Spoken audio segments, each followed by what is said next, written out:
하나님이 원하시는 깨달음이라는 말씀의 제목으로 하나님 말씀 전하겠습니다. 하나님이 원하시는 깨달음. 여러분, 우리가 하나님의 말씀을 듣는 이유가 무엇입니까? 그냥 교회에 가면 그냥 일상적인 하나의 형식으로 예배의 한 부분으로 하나님 말씀을 듣는다라고 생각하십니까? 아닙니다. 우리가 하나님의 말씀을 듣는 이유는요, 하나님이 오늘 내 삶에 나에게 말씀하시는 그 말씀으로 내 삶을 비추어 변화되기 위해서입니다. 여러분, 그러한 소망이 저와 여러분들에게 있기를 간절히 소망합니다. 30년, 40년, 50년, 60년, 70년을 살았어도 하나님의 말씀을 대하는 이 기초적인 이 애티튜드, 이 태도가 없이 하나님의 말씀을 듣는다면요, 그건 그냥 울리는 소리와 같은 그 자리에서 그냥 머무는 것, 이 교회의 마당만 밟고 떠나가는 나그네와 같은 인생이 된다는 사실을 믿으셔야만 합니다. 하나님의 말씀은요, 좌우의 나리선 검과 같다고 말하였습니다. 우리의 골수를 쪼개고 우리의 심령을 쪼개고 내 혼과 영을 움직이는 요동케 하는 그 하나님의 말씀, 내 귀에 달콤하게 들려오는 그러한 말씀이 아니라 내 가슴을 치고 내 마음을 만져서 하나님 앞에 자복함으로 엎드려서 회개하여 내가 돌아설 수 있는 그 믿음의 결단을 낼 수 있는 그것이 바로 말씀의 참된 능력임을 믿으셔야만 합니다. 그래서 오늘 우리에게 들려지는 하나님의 말씀에도요, 그 말씀에도 하나님이 원하시는 것이 있는데 그것이 바로 깨달음입니다. 욥이 고난받았습니다. 욥이 고난받았을 때 그가 하나님을 향하여서 하나님 이 까닭 모를 이 이유의 고통에 대해서 왜 내가 이렇게 아파야 하냐라고 하나님께 부르짖었습니다. 아무런 침묵, 하나님이 말씀하시지 않는 그 상황 속에서 하나님 앞에 더욱더 강렬하게, 하나님 안 계신 겁니까? 하나님 나를 사랑하지 않습니까? 하나님 나를 버리십니까? 라고 부르짖어 보았지만 여전히 하나님 말씀하지 않으셨습니다. 그러다가 드디어 우리가 욥기 38장에 들어서면서 제 친구와 엘리후와의 그 변론과 논쟁을 지나 이제 하나님이 입을 여시고 그에게 수많은 질문을 던지고 계세요.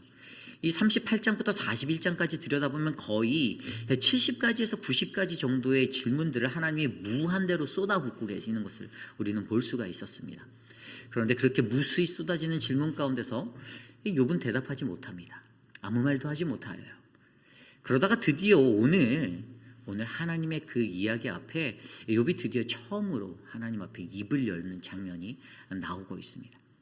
우리는 오늘 말씀을 통하여서, 오늘 말씀 속에 욥을 통하여, 이 고난을 지나가는 욥을 통하여 이 욥이 하나님 중심으로 살았던 욥이 여호와의 신앙이라는 그 야훼 신앙의 자리에 서게 된 그가 하나님 앞에 어떠한 모습으로 반응하고 있는지를 통하여 우리가 하나님이 원하시는 깨달음이 무엇인지를 한 3가지 정도 살펴보려 합니다.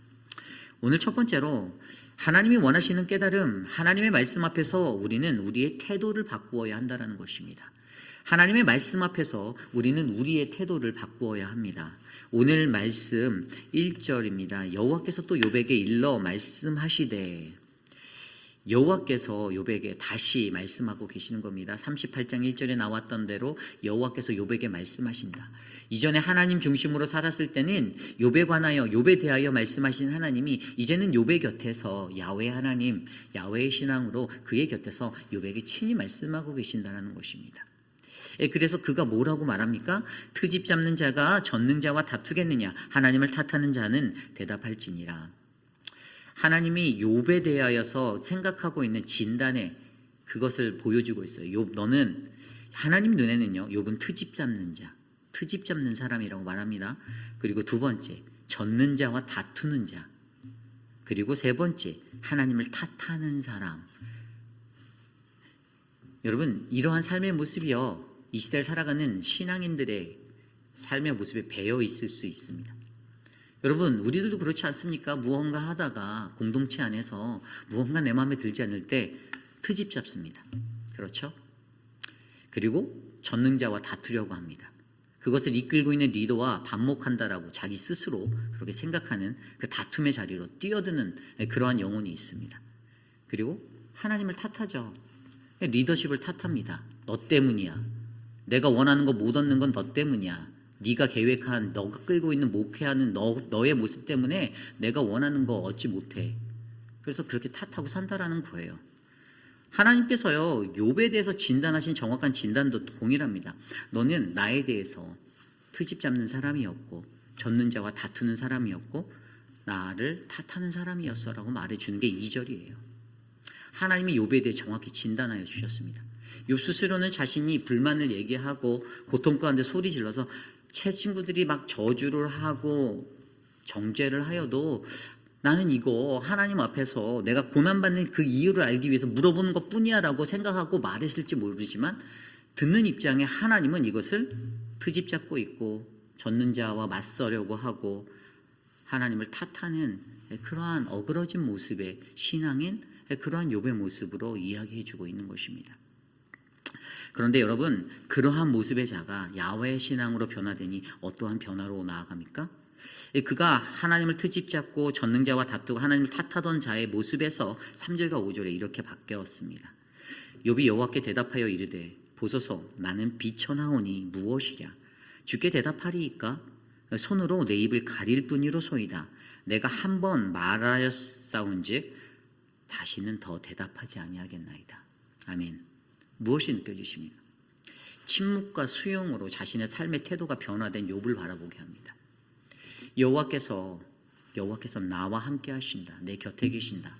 라는 그 신앙을 여태까지 멀리 계신 하나님으로 인지했던 하나님 신앙의 삶에서 하나님이 진짜 내 옆에 계시는구나라는 것들을 깨달은 자가 고백할 수 있는 것은요, 입을 열어서 반목하고 떠들고 불평하고 컴플레인하고 트집 잡고 그러한 인생을 살아가는 것이 아니라 하나님 앞에 침묵으로 내가 비천합니다. 내가 어떤 말을 하겠습니까?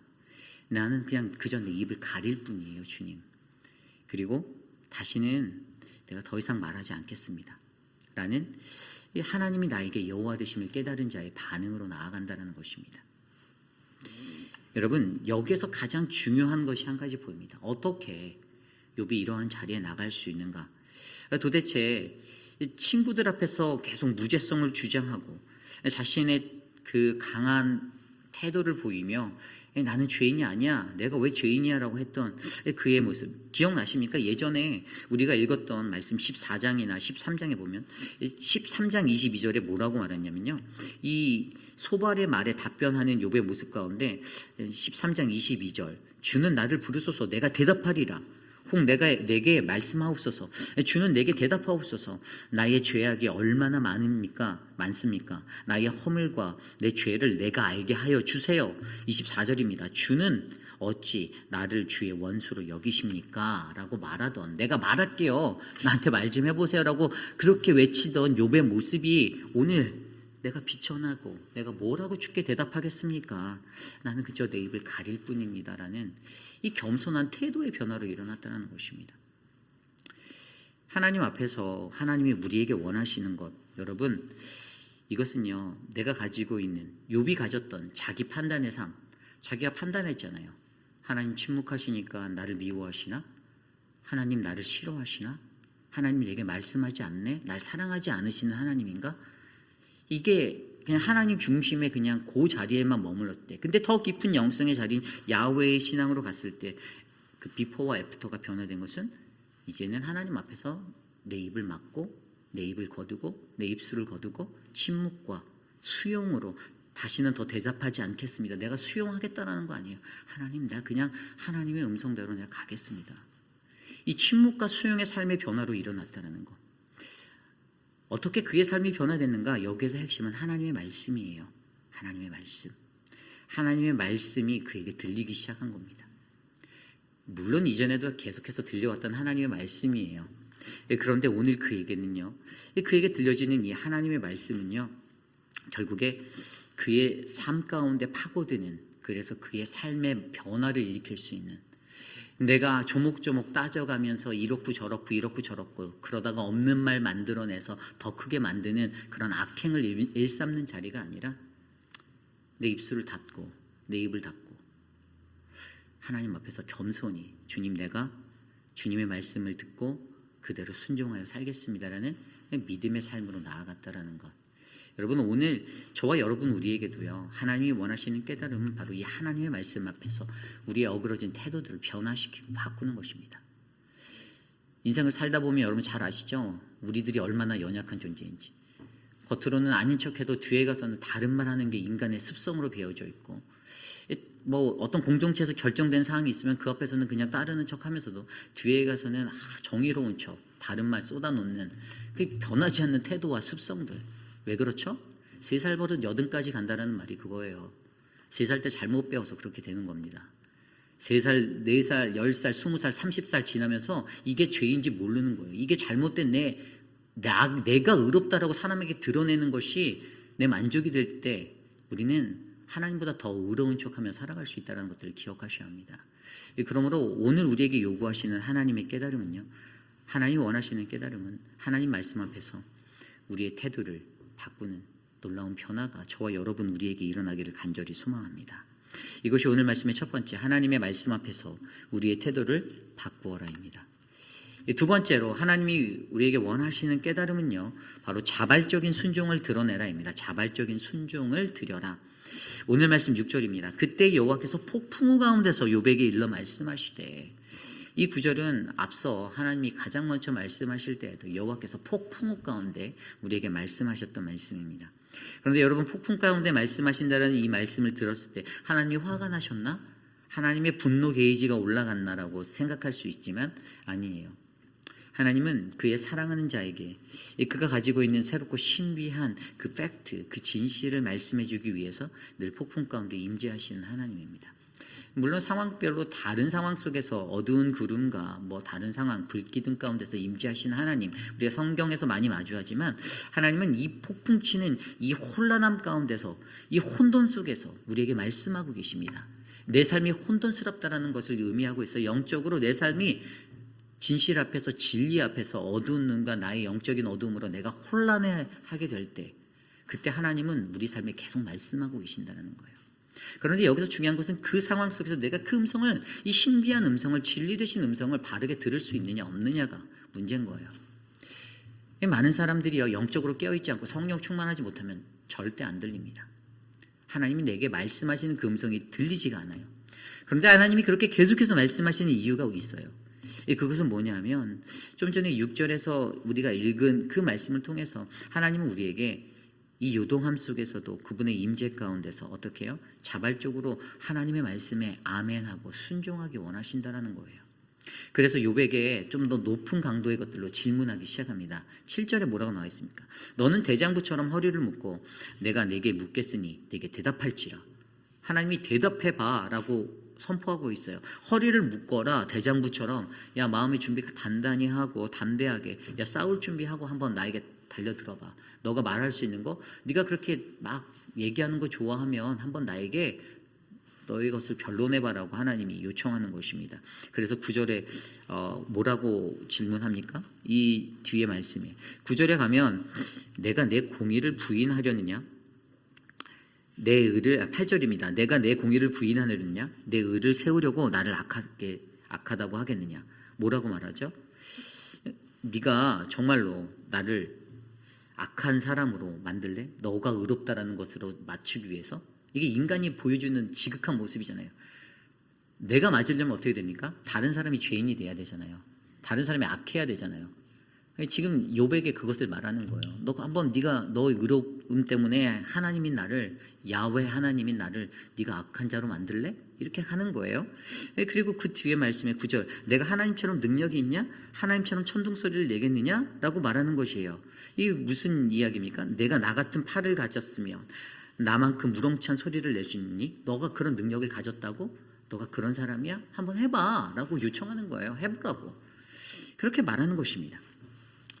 그러면서 하나님께서 던지시는 이 질문 가운데, 그러면서 그에게 다시 한번 그에게 말씀해 주시는 게 그 뒤에 나와 있는 말씀들에 있습니다. 여러분 11절 말씀 이후 볼까요? 너의 넘치는 노를 비우고, 10절입니다. 너는 위엄과 존귀로 단장하며 영광과 영화를 입을지니라. 11절 너의 넘치는 노를 비우고 교만한 자를 발견하며 모두 낮추되 모든 교만한 자를 발견하여 낮아지게 하며 악인들을 그들의 처소에서 짓밟을지니라. 13절입니다. 그들을 함께 진토에 묻고 그들의 얼굴을 싸서 은밀한 곳에 둘지니라. 그리하면 내 오른손이 너를 구원할 수 있다고 내가 인정할게. 아멘. 너가 할 수 있다고? 화려하고 아름답게 꾸며서 위엄과 영광의 옷을 입어봐 라고 말합니다. 무슨 의미죠? 모든 주권이 나에게 있는 하나님의 절대적 속성이에요. 존귀와 위엄, 영광. 근데 네가 할 수 있다고? 너 한번 해봐 그럼. 불가능하죠. 못합니다. 그리고 두 번째가 뭐죠? 교만한 자를 찾아서 너의 분노를 그들에게 쏟아봐. 그들을 아주 짓밟아버려. 다 땅속에 파묻어버려. 너 한번 해봐. 나는 그렇게 할 수 있어. 심판자의 나는 그렇게 할 수 있어. 모든 주권이 내게 있는 나의 창조주로서의 나는 이거, 절대 권능자의 나는 이걸 다 할 수 있어. 근데 넌 할 수 없을걸? 이렇게 말하는 거예요. 이 두 가지 다 불가능한 것입니다. 왜죠? 모든 주권은 오직 하나님께만 있기 때문이죠. 그래서 그에게 욥에게 말하는 거예요. 이것들을 내가 해봐. 결국에 이것의 의미는요, 하나님의 주권 앞에 우리가 얼마나 연약한 존재인지, 순종하고 순복할 수밖에 없는 존재인지를 욥에게 깨닫기 원하신다는 겁니다. 여러분, 호세아서 6장 6절에 나는 인애를 원하고 제사를 원하지 아니하며 번제보다 하나님 아는 것을 원하노라. 아멘. 중요한 게 무엇입니까? 인애예요. 인애. 오늘 찬송했던 인애하신 구세주여. 헤세드죠. 히브리어 헤세드. 인애라는 게 뭐예요? 어질인 자에다가 사랑의 자. 그럼 어진 마음으로 사랑함이에요. 그래서 인애라는 속성은 하나님을 경외하는 모든 백성들이 가져야 하는 매우 중요한 덕목 중에 하나입니다. 그런데 공동체 생활할 때 인애가 없습니다. 욕심만 가득해요. 이기심만 가득해요. 내가 원하는 것만 다 가져가려고 합니다. 정말로 악합니다. 어떻게 사람이 그렇게 지독하게 악할 수 있는지, 하나를 얻어놓고서 더 달라고 떼쓰는 어린아이와 같습니다. 자기는 전혀 들여다볼 수 없어요. 보지 않아요. 그리고 다 틀렸다라고 합니다. 자기가 원하는 거 못 얻었을 때는. 인애가 없는 겁니다. 하나님은 다 주셨는데라고 그렇게 변론하시렵니까? 아니에요. 하나님이 다 주셨지만 하나님은 그 가운데서도 우리를 향한 책임을 두셨습니다. 최소한의 책임은 하면서 달랄 거 달라고 하셔야 되는 게 인간 아닙니까? 그런데 그게 없어요. 하나님 앞에 인애를 가지고 살아가지 못하고 있습니다. 이 인애라는 게 룻기 3장에서 보아스가 그 룻을 향해서 보였던 것, 나오미의 말에 따라 타작마당에 가서 만났을 때, 그때 보아스가 왜 룻에게 너는 인애 사람이라고 얘기했습니까? 룻기 3장 10절. 룻에게 내 딸아 여호와께서 내게 복 주시기를 원하노라. 내가 가난하지 못하건 젊은 자들을 따르지 아니하였기에 내가 베푼 인애가 처음보다 나중이 더하도다라고 말하였습니다. 젊은 좋은 남자들 많은데 네가 개 따르지 않고 나같이 노쇠하고 연로한 자를 네가 따라줬어. 네가 나를 인애의 마음으로 사랑해줬어. 긍휼히 여겨줬어라는 것이죠. 여러분, 오늘 우리에게는요, 자발적인 순종을 드리며 나아가야 하는 이 하나님의 말씀이 들려야만 합니다. 그러기 위해서 필요한 것이 무엇이라고요? 인애로 사셔야 합니다. 헤세드라는 하나님의 사랑으로, 언약 안의 사랑이죠. 정확히 말씀드리면 전에 히브리어 해석해드리며 말씀드렸잖아요. 하나님과 나의 관계 속에 언약에 놓인 이 사랑으로 하나님을 바라보셔야 합니다.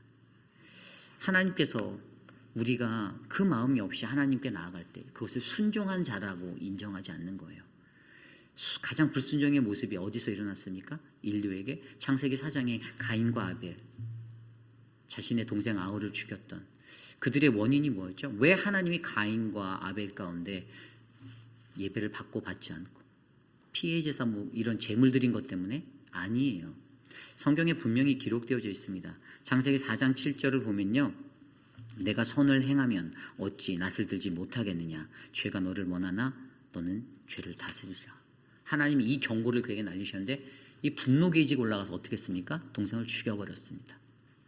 그 근원은요, 그게 행함이에요. 행함. 내가 어떤 행함을 하고 있느냐, 내가 어떤 삶을 살고 있는지는 돌아보시면 합니다. 나는 완벽한 데라고 믿고 살고 계십니까? 세상을 둘러보십시오. 사람들이 날 다 높이 여기고 존귀히 여기나요? 아닙니다. 내가 사람들에게 좋게 비춰지지 못하고 이 세상에 완벽한 사람은 아무도 없어요. 100% 만족 절대 못 시킵니다. 나 스스로 교만한 거죠. 내가 이런 사람인데 너 나한테 이런 대접 안 해줘? 교만 아닙니까? 교만. 하나님은 우리의 행위를 보신다라는 거예요. 그리고 그 심판대 앞에 결국 우리는 파이널리 서게 돼 있을 것입니다. 그러므로 여러분, 오늘 이 시대를 살아가는 저와 여러분 우리 모두에게도요, 어떤 것이 필요합니까? 하나님 앞에 자발적인 순종을 드리십시오. 내가 얼마나 연약한 자인지를 알며 하나님을 의지하십시오. 그래서 그 뒤에 나오는 말씀이 15절 이후의 말씀, 이 베헤못이라는 하마잖아요. 하마. 세상에서 내가 이것도 가장 힘이 세다라고 그 당시 느꼈던 이것도 내가 만들었다. 하나님 말씀하시면서. 왜요? 그의 식성을 15절에 얘기하고 그의 힘을 16절에 얘기하고, 하지만 하마의 평화로운 기질도 23절에 말하면서 너희에게 지금 당대에 가장 힘에서 으뜸인 하마를 통해서 무엇을 알게 하려 하느냐? 네가 얼마나 작은지, 네가 얼마나 연약한 존재인지를 내가 알게 하려 한다. 24절에 그래서 뭐랍니까? 그것이 눈을 뜨고 있을 때 누가 능히 잡을 수 있겠으며 갈고리로 그것의 코를 깰 수 있겠느냐. 누가 감히 그것을 잡을래? 할 수 없어 라고 말하는 것이죠. 인간이 얼마나 연약하고 무능력한 존재인지, 무기력한 존재인지를 알게 하면서 결국에 우리는 나의 연약함을 알아 하나님께 자발적으로 순종하고 순복할 수 있는, 하나님만을 의지하는 그 믿음의 길로 하나님이 나아가기 원하신다는 사실을 저와 여러분이 깨달으시기를 간절히 부탁드립니다. 오늘 우리의 삶 가운데 저와 여러분에게 원하시는 하나님의 깨달음이 있습니다. 깨닫는 분도 계실 거고 못 깨달는 분도 계실 거라 저는 생각이 됩니다. 근데 깨닫기를 간절히 기도드립니다. 이 깨달음은 목사가 얘기해서 깨달은 게 아니에요. 저는 하나님의 말씀, 선포되어지는 말씀 가운데 성령 하나님이 운행하신다라고 믿는 사람입니다. 인간적인 말로 듣지 마시고 하나님의 음성으로 들으시고 성령의 음성으로 들으셔서 내 마음의 변화, 내 마음의 깨달음, 그래서 하나님만 온전히 바라볼 수 있는 그 믿음의 교제함이 하나님과 여러분의 삶 가운데 충만해지기를 간절히 축원합니다. 오늘 주신 말씀을 놓고 함께 기도하기 원합니다. 우리 스스로 무지하면서도 나는 지혜롭다라고 생각하고 살아갈 때가 많습니다. 저도 그런 교만에 빠질 때가 있어요. 내가 좀 배웠는데, 내가 자랑하고자 할 때도 있습니다. 내가 이만큼 배웠는데. 사실 아무것도 아니더라고요. 배운 게 뭐가 중요합니까? 내가 얼마나 가진 게 뭐가 중요합니까? 하나님이 원하신 건 우리의 중심이고 우리의 마음이에요. 내가 그 하나님 앞에서 내가 거룩한 마음을 가지고 나아갈 때 하나님은 나에게 더 큰 복을 주실 거라 저는 믿습니다. 여러분들에게 동일한 그 하나님의 은혜가 임해서 오늘 우리의 삶 가운데 주님, 나로 하여금 하나님이 원하시는 그 깨달음에 이르게 하옵소서. 함께 기도합니다.